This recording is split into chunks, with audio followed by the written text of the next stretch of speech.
এই মেয়েটির বয়স এখন 13 বছর। এ গত 5 থেকে 7 বছর ধরে ও এপিস্ট্যাক্সিস অর্থাৎ নাক দিয়ে রক্ত বেরোতো, কোনো কারণ ছাড়াই ওর নাক দিয়ে রক্ত বেরোতো, যখন তখন সারা বছর ধরে চলতো, কোনো কারণ ছিল না।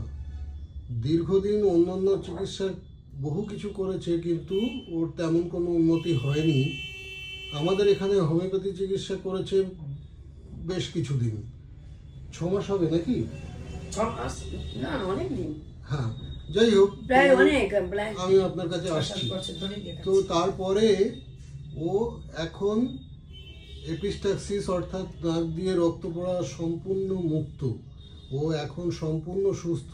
গত 1 বছর ওর নাক দিয়ে আর কোনো রক্ত বার হয়নি। আমি ওর মার কাছ থেকে শুনে নেব ওর কি কি সমস্যা ছিল। বলুন, কি কি সমস্যা ছিল? ওর সমস্যা ছিল সবসময় আর কি, নাক দিয়ে যখন তখন রক্ত পড়তো। ঘুম থেকে ওঠার মানে ঘুম থেকে উঠতো, হট করে রক্ত পড়তো, নাক হাত দিয়ে রাখতো। এই করতে করতে আপনাকে দেখানো প্রায় 6-7 বছর হয়ে গেছে রক্ত পড়ছে। তাই এখন 1 বছর ধরে আর কি পড়ছে না। মানে শীতকালেও পড়তো, এই বছর শীতটা পুরো চলে গেল, কোনো কিছু রক্তই পড়েনি। এখন আপাতত ভালোই আছে, সুস্থ আছে, একদম সম্পূর্ণ সুস্থ। এখন সম্পূর্ণ সুস্থ দেখছি। স্বাস্থ্য একটু ভালো হয়েছে আগের থেকে? আগে তো খুব রোগাবাগা ছিল। হ্যাঁ, এখন একটু আছে মনে হচ্ছে সুস্থ। ঠিক আছে, ঠিক আছে।